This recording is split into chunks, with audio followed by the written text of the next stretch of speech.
My name is Peter Miller, and I am the author of this book, 7 Canterbury Tales Retold. The date is January 21st, 2013, and I am going to read my description of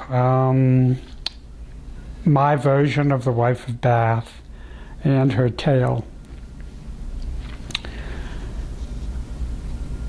My wife and I thought it would be a good idea for us to record me reading some of these pieces so that we have a record of how I heard them in my own mind and what they sounded like to me as I wrote them. And hopefully I'll remember where all of the stressed syllables are and where the pauses are. And I was going to go through and underline all of the stressed syllables and mark where the pauses are. But I haven't done that, so we'll go from memory.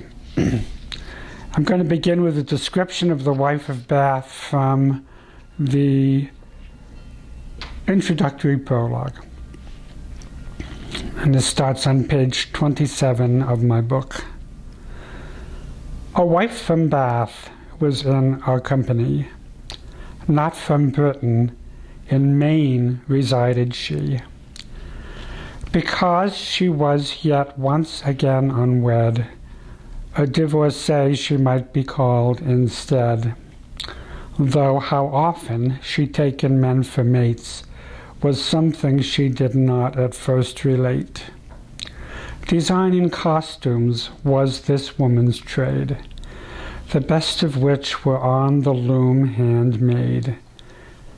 And she maintained a second domicile in New York to be hip to trendy styles, and close to Broadway and the TV world, where showbiz glitz perpetually swirled. A youthful 30-something was this wife, decidedly still in the prime of life, full of pep and strikingly attractive, slim-waisted, thanks to the very active physical pursuits that she engaged in, pumping iron, her means of staying thin. She was statuesque, roughly 5'9", her breasts and hips conferring shapely lines, which she elected not to camouflage, a sight most fetching her décolletage. Yes, she flirted, but not excessively, more out of habit than intendedly, having been valued mainly for her looks. Her broad forehead with wavy tresses shook, a rich brunette, frosted with streaks of gold. Her dark blue eyes gazed at you straight and bold, their challenge and defiance shining through. Her long and pointed nose showed metal, too. The firmness of her lips told of her strength, that she had found some self-esteem at length. Hers was a face that could intimidate. Don't mess around with me, it seemed to state. Indeed, she had an edge, an attitude. Rebelliousness was her prevailing mood. Her life has held much hardship, I infer, from the feistiness of her character, and the worry lines etched around her eyes. I hope she'd tell the reasons by and by. Men had hurt her. That much was plain to see. Love was the theme she dwelled on constantly. Love, love, love in all its permutations. Love for her, the cardinal motivation for bearing the vicissitudes of life. Did she intend to wed again, this wife? Due perhaps to being a New Yorker, this lively woman was quite the talker, keeping chit-chat bubbling throughout the day, the straw that stirs the drink, as some would say. With anecdotes concerning Broadway stars and the media types with whom she'd sparred. Though she was somewhat quick to take offense, she could be funny too, to an extent, possessing quite an arsenal of jokes, and sometimes at her self-derision poked. On the deck at night, in the foggy gloom, she wore shawls she had fashioned on her loom. Gorgeous creations, not designed for show, imbued with all the hues of the rainbow. In those moments when she let down her guard, sensitivity showed the whole 9 yards. Beneath her battle-hardened outer shell, unhealed wounds lay, that was plain to tell. A study in contrasts, veritably. Queen or wanton woman, that we would see. And just as Chaucer did, my tale, My Wife of Bath's tale, has a lengthy prologue, which I will read another time. And I'll mention that all of these tales are told in rhymed couplets of 10-syllable lines. And if you question whether indeed the lines have exactly 10 syllables, then I urge you to get a hold of the book and count them. Because I certainly did as I wrote. Some of the rhymes are near rhymes. Her tale begins on page 87. In the 60s, at which school I forget, lived 2 collegians, Mike and Juliet, who roomed off campus in the same condo. Whenever they crossed paths, they'd say hello.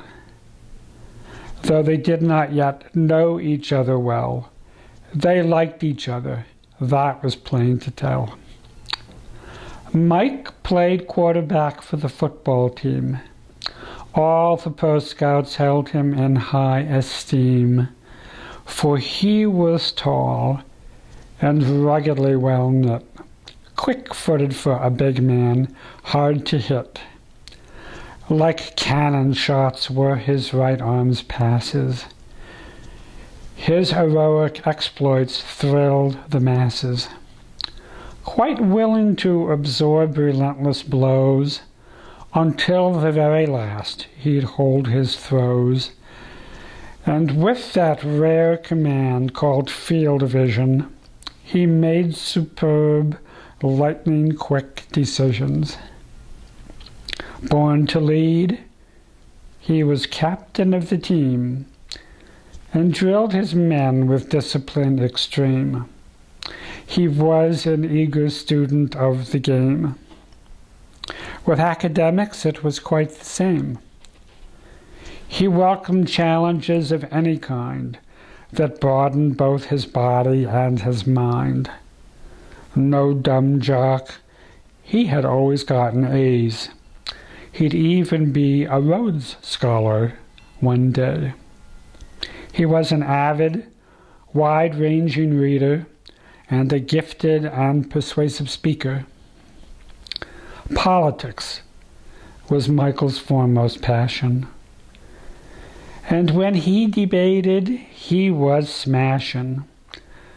With quick wit, clever mind, and handsome face, he almost always finished in first place. He thought Tom Jefferson the greatest man. To follow in his footsteps was his plan. Michael seemed all in all a top-notch guy. And he had soon caught Julie's probing eye, as she had his. No ifs, ands, or maybes. She was stunning, a most winsome lady. She had the kind of natural good looks that make experts revise the glamour books. Her classmates all agreed beyond a doubt. She was the reigning beauty thereabouts, a fact which she herself would never boast. Her mind and soul were what she prized the most. To spare myself more descriptive trouble, let's just call her Nicky's girlfriend's double, but a good bit less earthy, more refined, less athletic, the more scholarly kind. Nicky's girlfriend, by the way, is from the tale that precedes this, my retelling of the Wife of Bath's tale. Continuing now with the story. A music major, she played violin with a skill that was rare and genuine. So young, yet so wise and understanding. The depth with which she played was commanding, soulful, piercing, meditative, intense. Her gift for stirring feelings was immense. With her good looks and musical talent, she had won many a beauty pageant, whose scholarship grants and first-place awards paid for her studies, her room, and her board. Because she'd gained so many devotees, she'd been named student rep to the trustees, the first one to be granted voting rights. So great was their respect for her insight. For Easter seals, she'd often volunteer, evoking with her music wondrous cheer, exciting gaiety and tears of joy in all of the disabled girls and boys.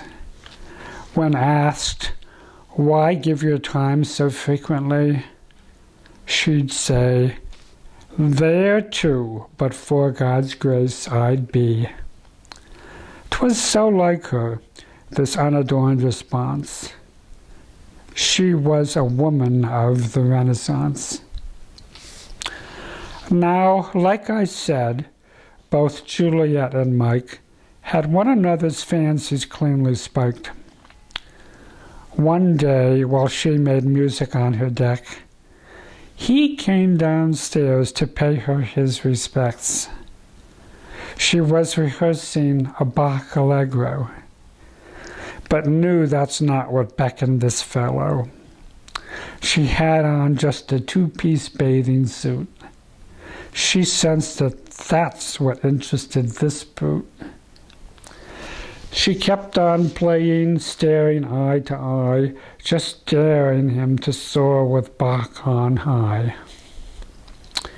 She had made inquiries about his soul, and thus had heard one failing marred the whole. He treated women with gross disrespect, like they'd been put on earth to be objects. He'll grope your tits and ass, oh yes sirree. That's how it goes with the BMOC, big man on campus. Sex and more sex is what he's all about. If you date him, be prepared to put out. Selfishness was the heart of his problem. His girlfriend's past had pampered him rotten. Julie felt this was a terrible waste. In other respects, Mike suited her taste. Were his acts toward women not alarming, he'd yet a chance to be her Prince Charming. Could he learn to balance aggressiveness with empathy, caring, and tenderness? She chose to find out. So she dated Mike from time to time, guardedly, sister-like. He'd go to her concerts, she to his games. She emphasized that she wasn't his dame, and that they certainly were not lovers. She insisted that they each date others. He knew she was neither prudish nor shy, and that now and then she had sex with guys. So why wouldn't she also share his bed? She claimed it was due to the life he led. You treat us women like a football field, cut through with cleat marks from head down to heel. I like your courage and cherish your wit. Can you not understand even a bit that women aren't an assortment of things to be groped and squeezed while you have your fling? There'll come a day, Mike, when you'll go too far. Some girl will scream rape. You'll end behind bars. Nonetheless, he kept testing her mettle. For love without sex he would not settle. He'd call her babe and make other such quips, and at times place his hand square on her hip. Whenever he chose to step out of place, she would slap him back, once smack on his face. If only he knew that she was a friend, he would finally grasp this in the end. In time, they achieved a workable truce, and he quit making attempts to seduce. They rejoiced in each other's company, debating all subjects from A to Z. She learned the importance of turnovers. He grew familiar with great composers. She savored the qualities she liked best. His other gal friends got stuck with the rest. It was very clear from their narration that his sex drive still lacked sophistication. Correctness, Julie tried hard to ingrain. His penis seemed ruled by a separate brain. Did the young Tom Jefferson grab it, babes? I think you'd be wise to follow his ways. That was Julie speaking, of course. What Julie predicted then came to pass. He was accused of date rape by some lass who alleged that late on a Saturday night she was much too drunk to put up a fight, and Mike did to her whatever he pleased, to no aspect of which she had agreed. Mike claimed it was she who'd provoked the act, but no way could he prove this for a fact. As he'd been charged with harassment before, this grievance went to an inquiry board. The whole campus abuzz with rumors rife that he'd be expelled the rest of his life. Foresighted Julie, seeing this her chance to teach Mike more about life's shalls and chance, went to the board to fight for her beliefs. If you dismiss him like a lowly thief, another school will gladly welcome him. Good quarterbacks command a premium. He'll learn nothing. To punish means to teach. I think he can successfully be reached. She then described her plan in great detail, and they adjudged it not likely to fail. Mike was summoned to receive his chiding. He was shocked to find Julie presiding. Michael, I've intervened on your behalf. The board has agreed to pardon your gaffe. If you can, within a year and a day, solve the riddle I'm about to relay, you must, throughout this period of time, wear this armband to symbolize your crime that shows a penis with a slash through it. Should you hurt one woman the slightest bit this coming year, you're finished, you're disgraced, and from my memory you'll be erased. You're forbidden to have contact with me. It's for you to resolve this mystery.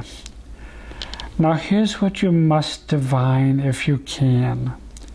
What do women most desire in a man? You must name 2 traits that go together, beginning with the very same letter, which when joined beget an integral whole of what women cherish in a man's soul. Take care. Should your answer be in the wrong, you'll be banished from here for your life long. Time's sands are trickling. I wish you Godspeed. Tarry no longer. It's time to proceed.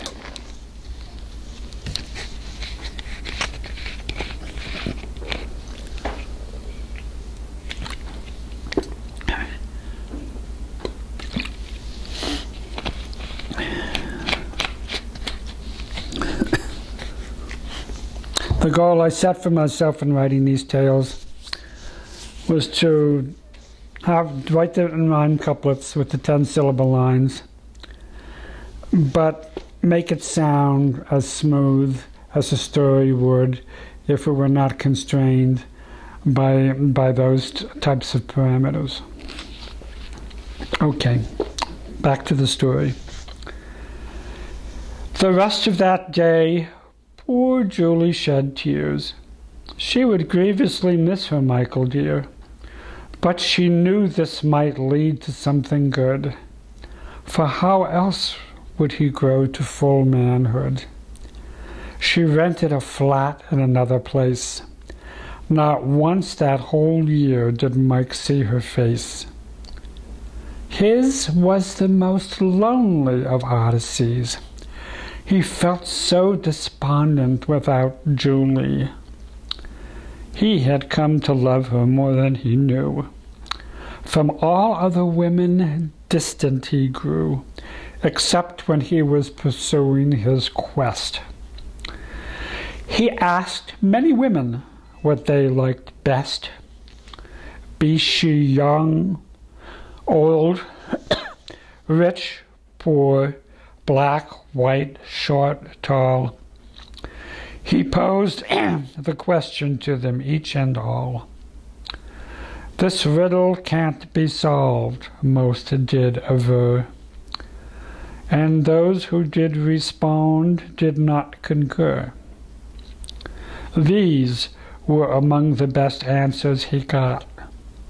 Reliable, romantic, sober, smart, courteous, challenging, loving, lusty, powerful, passionate, muscled, moneyed, dashing, devoted, honest, hard-working, handsome, heroic, grown-up, good-looking, sweet, self-confident, successful, sexy, flattering, faithful, fun-loving, friendly, rich, respected, and courageous, charming.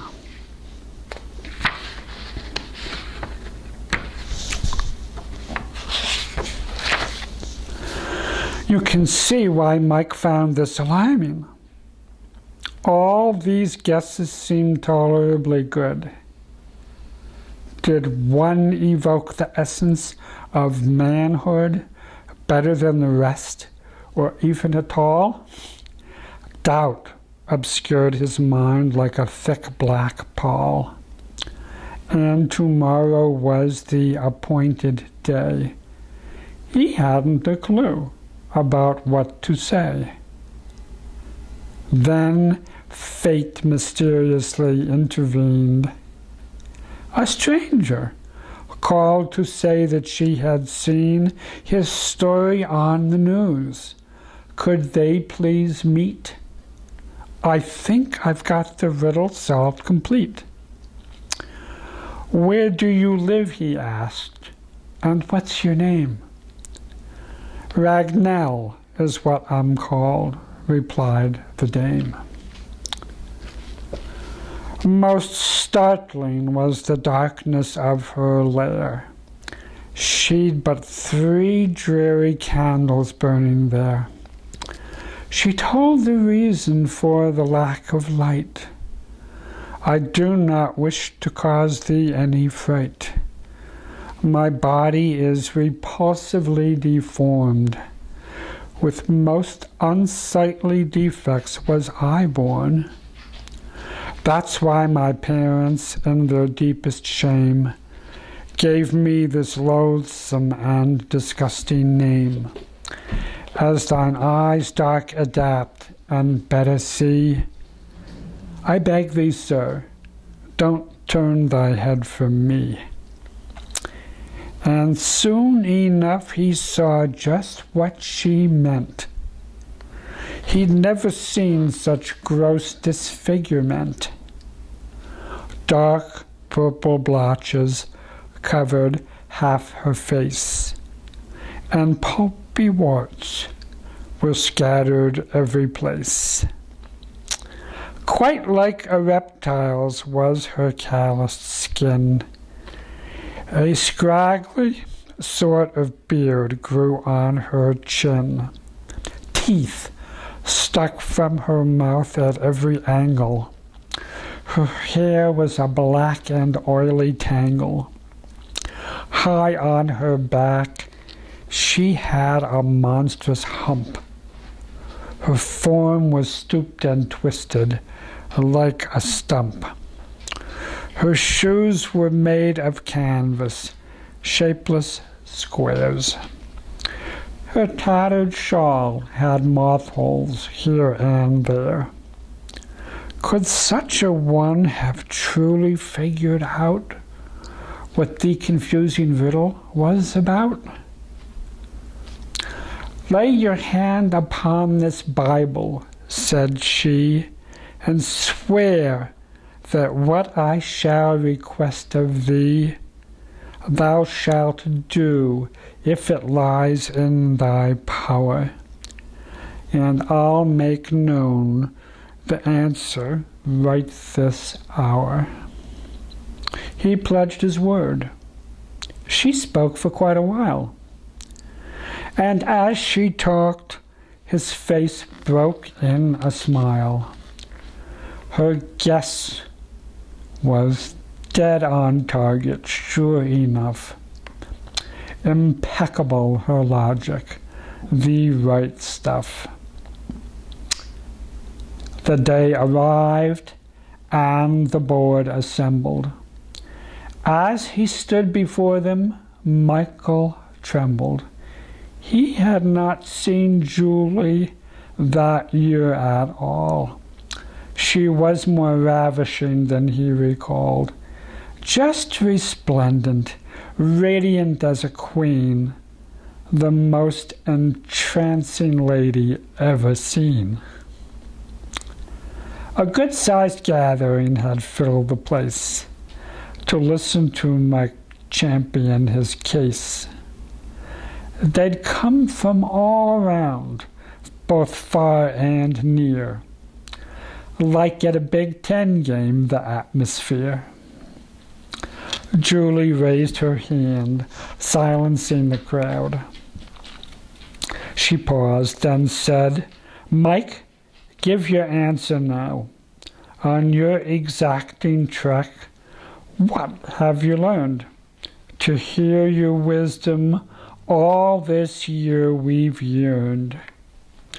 What in a man do women most desire?"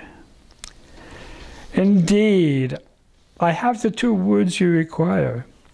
I shall propose them to you roundabout.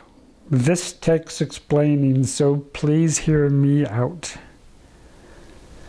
On this uncertain journey we call life, that's filled with loss, adversity, and strife, 'twould be a lonely walk through hell for sure, if one had not a soulmate to treasure.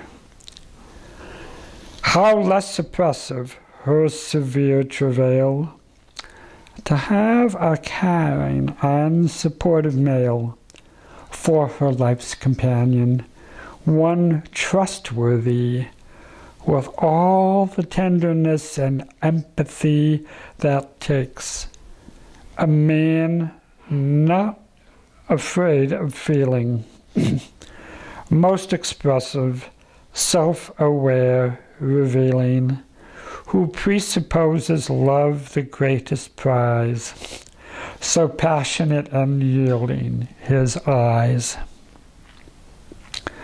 Should you trace all these virtues to their root, you'll find there's but one trait that bears this fruit: sensitivity." He paused for effect. The people gathered there all craned their necks toward the board, awaiting some reaction. Julie clapped her hands with satisfaction. "Congratulations, Mike. You're halfway there. Identify the next trait if you dare." The multitude tried silently to guess the other attribute starting with S.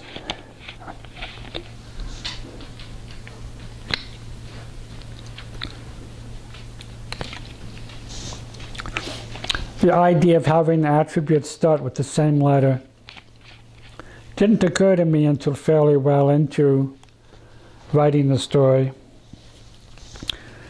And what generated the idea was the necessity of completing a rhyme.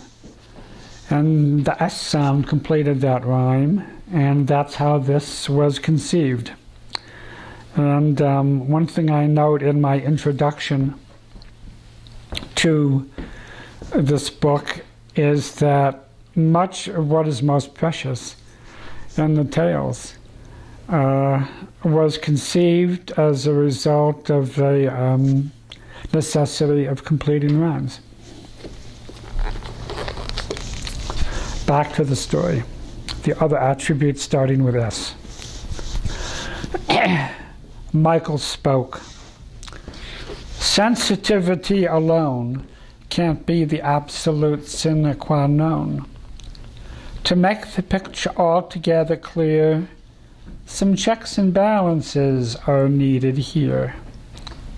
If a man were merely full of feeling, he'd be weak, a wimp. That's not appealing. He must also have a warrior's heart, And when she wishes so, play well the part of her white knight, steadfast, courageous, tough, an arm to lean on when the way gets rough, so that he might her admiration win. He must be self-assured and masculine, powerful in spirit, form, and action, assertiveness, part of his attraction, pursuing life with great heroic flair, unafraid and adventuresome his air. The girl within seeks a father figure, one who can lead, distinguished and mature. The woman seeks a challenge in her mate, a true equal, not one who'll dominate. When you follow these aspects to their source, what at last do you find? Why, strength, of course. Sensitivity, strength. There you have it. Now you may do with me as you see fit. Unnervous hush then spread all through the throng. All those present wondered, could Mike be wrong? But when they saw the smile on Julie's face, unbridled cheering broke out every place. Then Julie rose and gave Michael a kiss. The charge against you I hereby dismiss. It looks like old state you will once again be undefeated champ of the Big Ten. Afterward, Michael asked her for a date. She agreed. They had lots to celebrate. But I've already made my weekend plans. I'll call you Monday morning, my sweet man. Then she implored, her voice filled with concern, from here on in, please practice what you've learned. From this day onward, Michael, don't forget. I promise you I won't, my Juliet. Back to the hag's dark lair did Michael go. Thankful for all her help, he told her so. Now, Ragnell dame, tell me your heart's desire.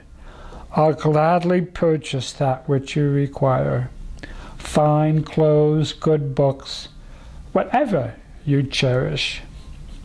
And my money's yours to do with as you wish. 'Tis not some kind of thing I seek from thee, good sir. Nay, nay, what thou shalt do, prithee, is to be my boyfriend for an evening. Take me to a movie, then out eating, and come back home with me and share my bed. No man has ever asked me out, she said. Such a chance won't come again, not ever.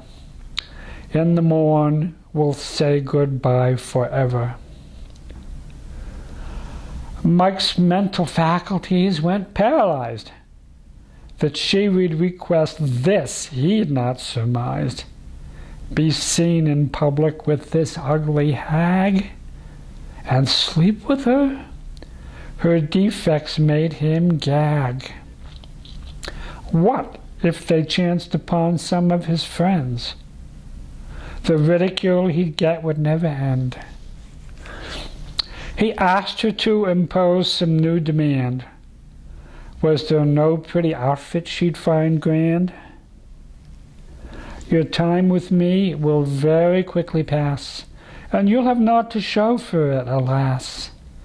But Ragnell stubbornly dismissed his plea. I'll always have a treasured memory.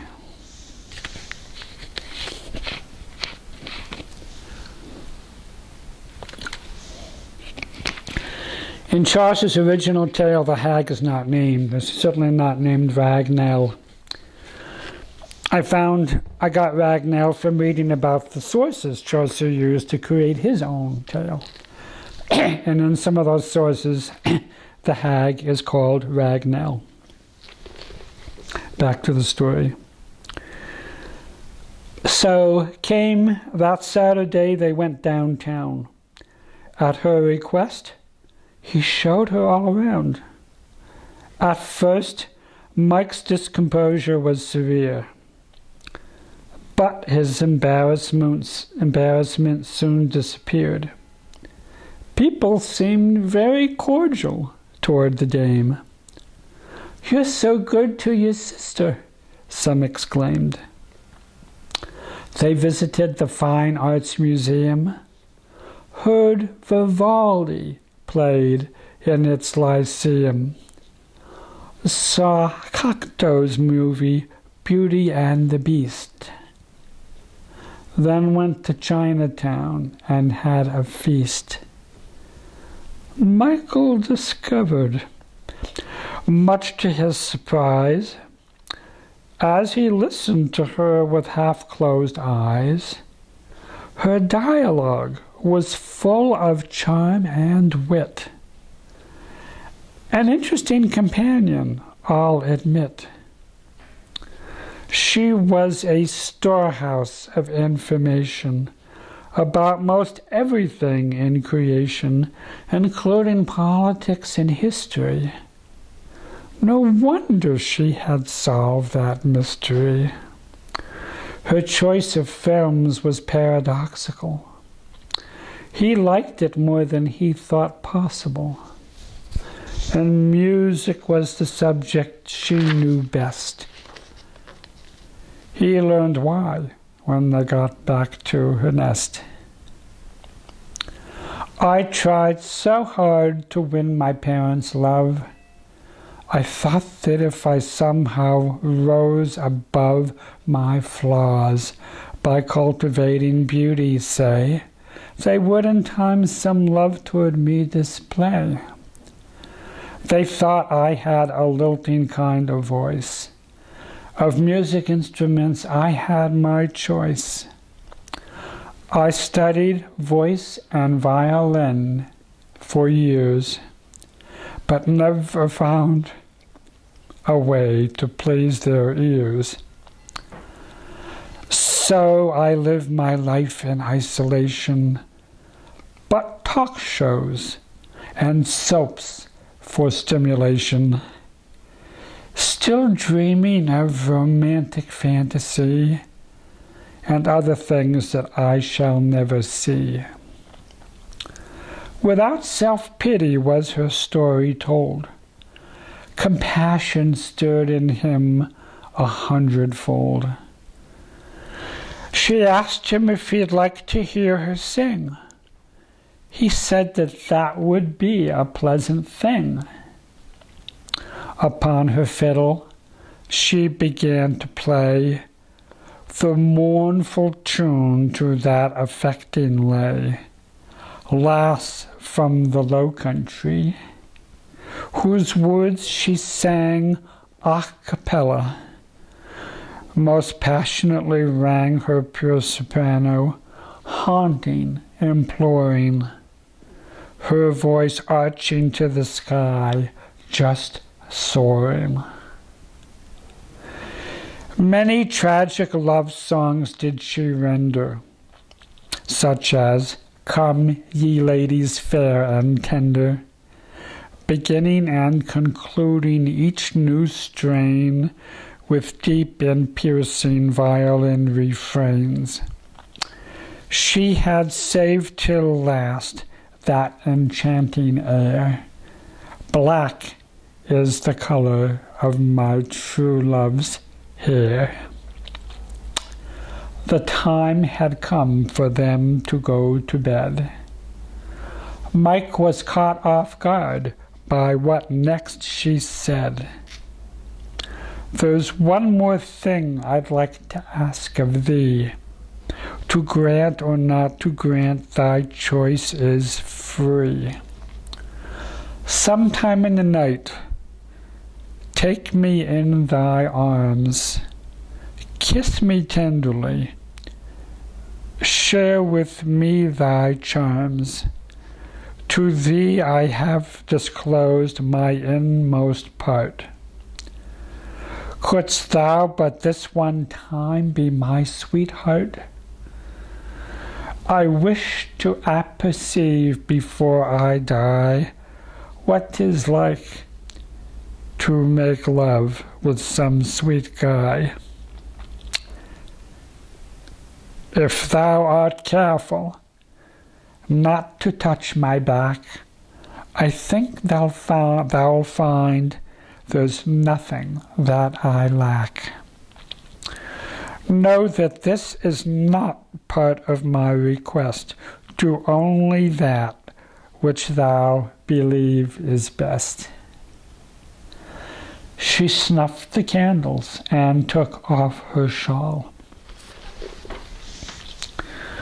Mike lay there in the darkness, quite appalled. What should he do? Within raged a debate. His mind was split in two, locked in stalemate. It was one thing to sense her with the ear, but with the eye or hand, could one get near? Her soul was lovely, that he was assured. But how touch one so foully disfigured? This was unthinkable just yesterday, and now he pondered it as here he lay. His caring had been triggered by her plight.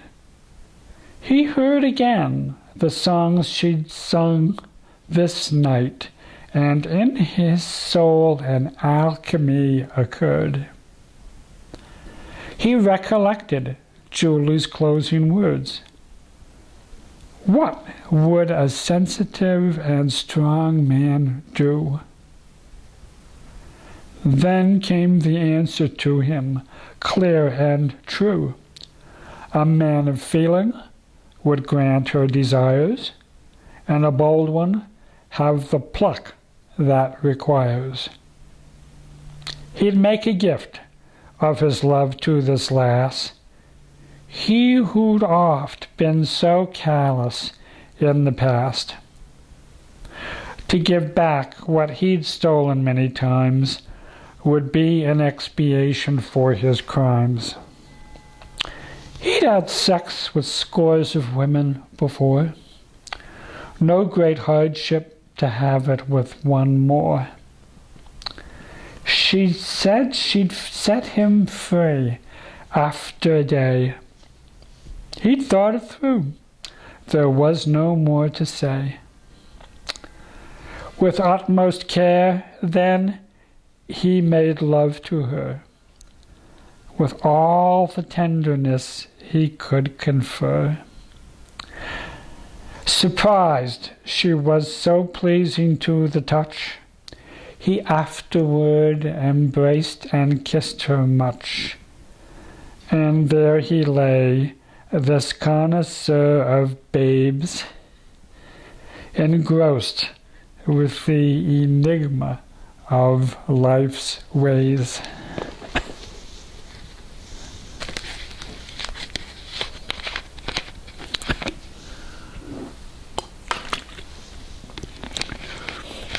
So what do you think is going to happen next?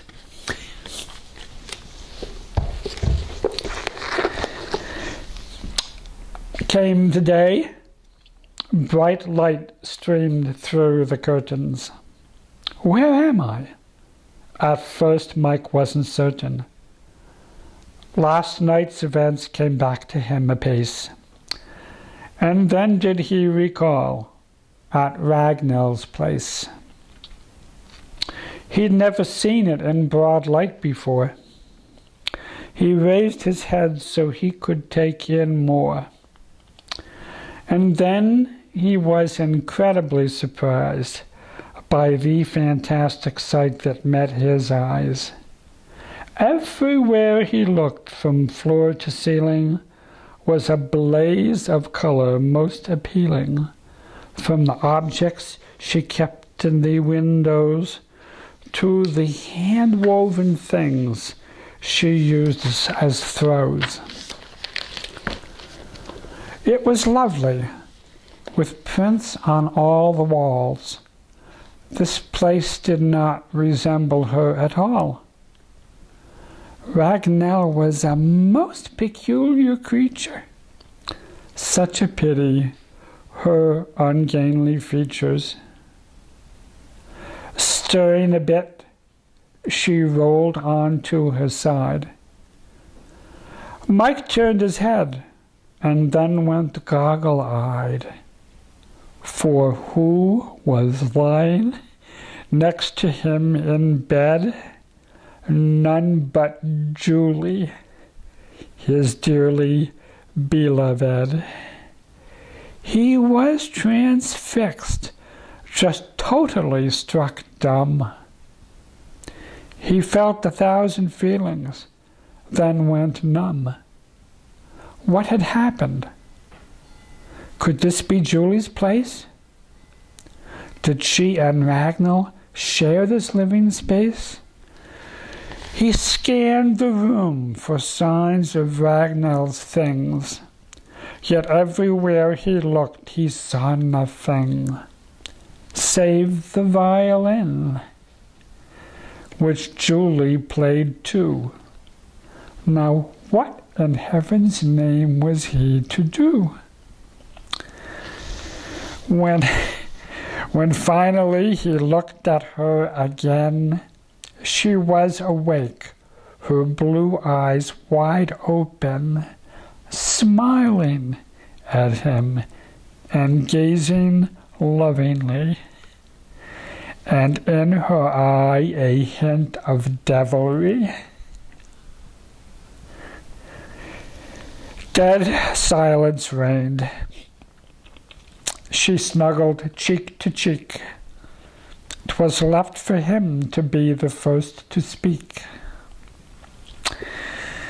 His mind a buzzing beehive full of thoughts. He worried that he had defiled some ought. Forgive me for committing this offense. Regarding how I got here, I've no sense. Au contraire, she said. You've not gone astray. You've been a perfect prince in every way. She paused again. She knew what he'd ask next. Julie, please help me out. I'm quite perplexed. Are you and Ragnall sisters or roommates? I thought it was with her I had the state. Indeed you did, and so doth thou yet still. You see, I am her, she is me, Michael. He stared at her with incredulity. What do you mean? You are confusing me. By the hand, she led him to the kitchen and took out the chest where she had hidden all the accoutrements of her disguise. Bewilderment exuded from his eyes. No, this cannot be. You speak in riddles. You have naught in common but the fiddle. A friend of mine works for the Star Trek show. She said she'd make me up so you'd not know. She spread some stuff all over her right cheek and sprayed her skin with some kind of plastique. The reptile look and birthmark were in place. She glued some hair and mock warts to her face, and then spoke to him. "Do you yet believe?" He shook his head, trying to be naive. She stuck in those teeth, donned that oily wig, tied to her back the hump so monstrous big, and put the canvas shoes upon her feet, her transformation now almost complete. She stooped and wound her form into a stump. In Michael's throat there rose a massive lump. She began to sing, "Black is the color." It was Ragnell. It could be no other. Picture the emotion he was feeling, his face an open book, all revealing. She started disassembling her outfit. "If I've hurt you, please pardon me for it. Deceit's not in my nature, my dear friend.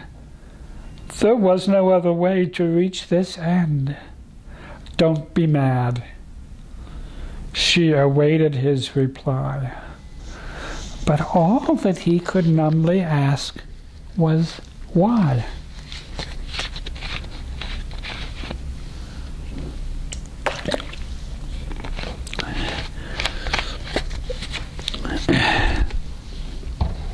And this is Julie speaking. When a thing's complete, but in one respect, one wants to set it right, fix its defect.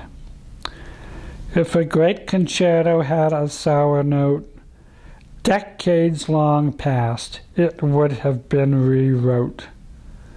To nurture things to their full potential is for me life's paramount essential.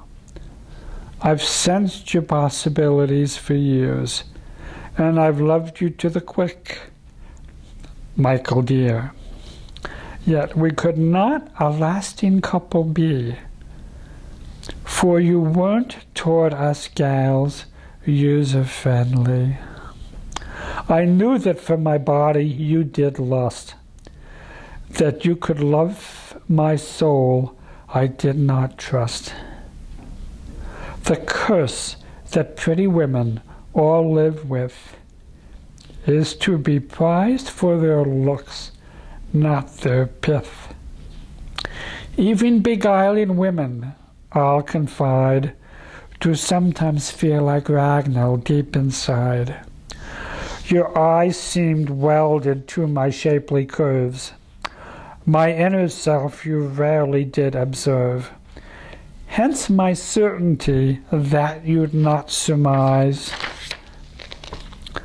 'twas really me beneath Dame Ragnall's guise.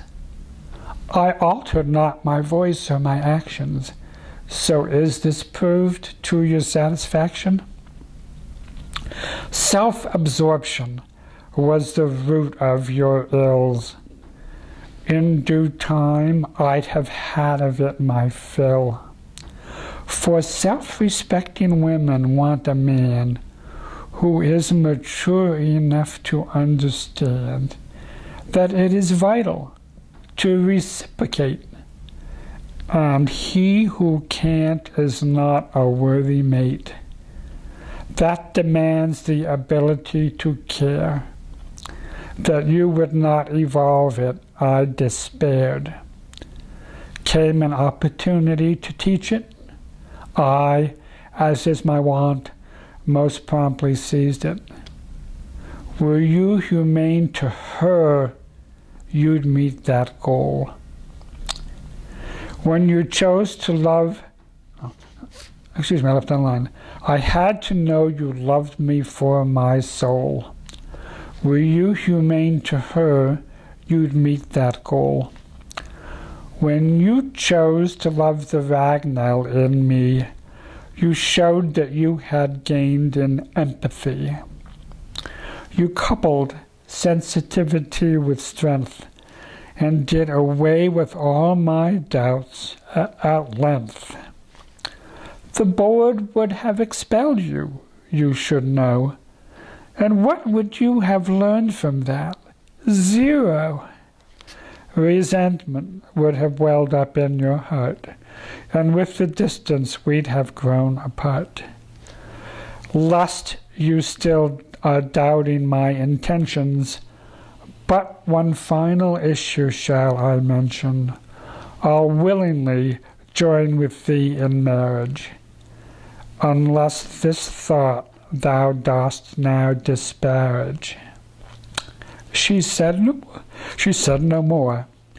He gave her a big kiss. Let's see if I have fathomed all of this. The board knew I would surely pass their test. She said, of course, to this and all the rest. You wish to safeguard me and my career.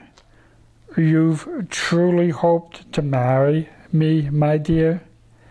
And you've secretly, without saying so, loved me the most of all the guys you know.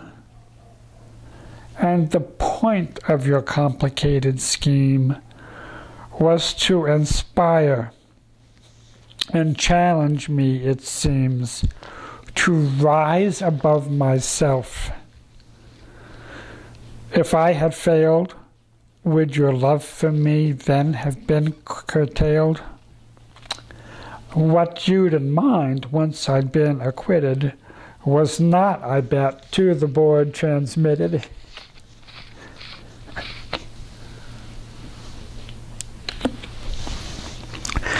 Mike studied her with outright amazement.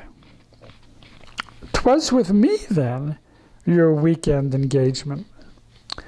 As I look back on all of these events, I see that I was lacking common sense, that it was you, throughout that day and night, you kept dropping lots of hints left and right. The concert, conversation, and the songs did proclaim that it was you all along, but most of all the film you had me see, and your peerless violin mastery. He was just blown away by her élan. It took a mind to create such a plan. To think that one as beautiful as she could deform herself so repulsively. This is Julie speaking now. Good looks are but an accident of birth. 'Tis deep inside that lies a person's worth. I didn't know you sang, my Juliet. Just wait, Mike dear, you ain't heard nothing yet. She laughed, adding, so when's our wedding day? A month from now, my queen, the 1st of May. He took her in his arms and kissed her face, and said, I am by fortune truly graced to be loved by a woman of such grit, whose beauty almost equals her spirit. And she said, with that hint of devilry, you've made love to her, now make love to me. They're in their 60s now, this loving pair. Mike played pro ball for years with all-out flair. 5 times a U.S. Senator he's been. for civil rights the truest champion. Julie is a concert violinist, a featured artist and accompanist, renowned the whole world over for her skill, sowing peace, understanding, and goodwill.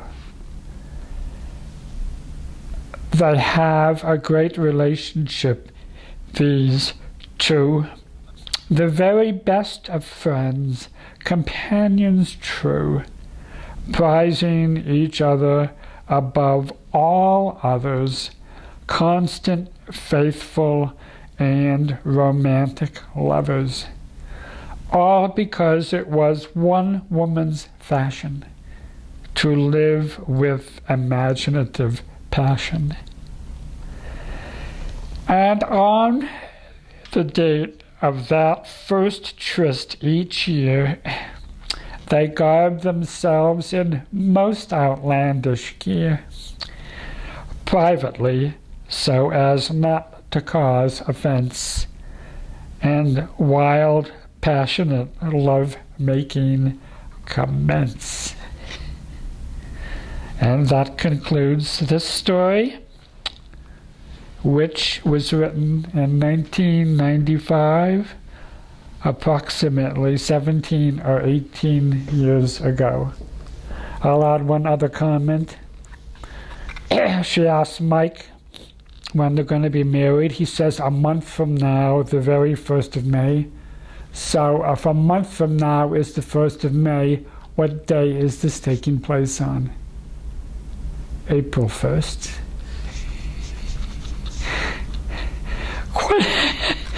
Quite the little April Fool's joke that Julie played on him.